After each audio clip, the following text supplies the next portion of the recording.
Turuan kung paano i-assemble ang Homemaker Furniture Betsy Sofa. Dahan-dahang buksan ang box ng sofa.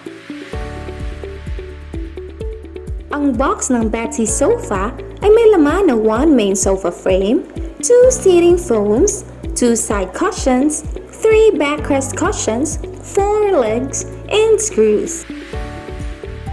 Kapkapin ang frame ng sofa bago mo i-attach ang legs. Siguraduhin na na-attach ang legs sa mismong frame ng sofa.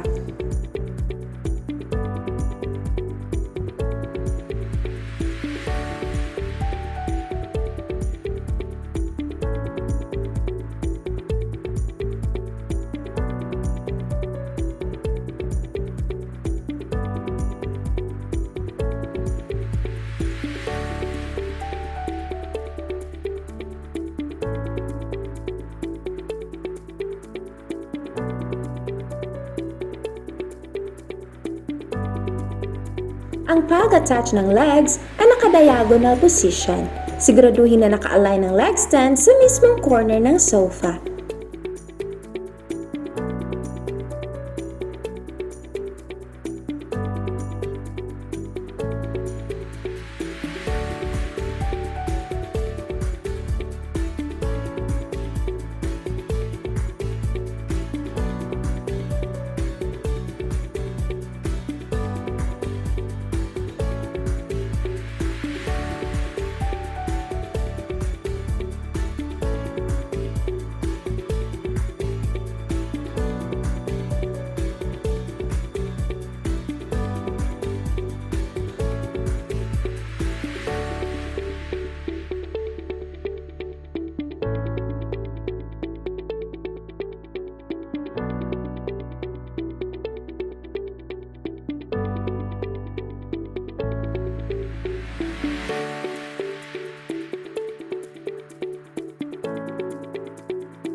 Pagkatapos ma-attach ng 4 na corner na legs, i-attach naman ang center leg ng sofa.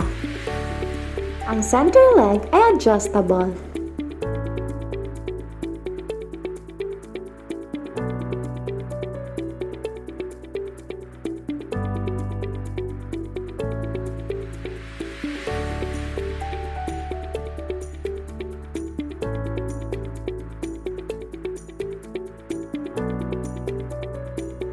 Pagkatapos ma-attach ang legs, patayuin ang sofa at ilagay ang backrest cushions, side cushions, and seating foams.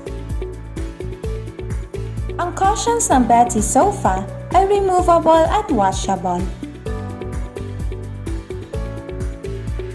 Ang gilid ng sofa ay may mga patches para madikit at maiwasang ma-detach ang side at backrest cushions.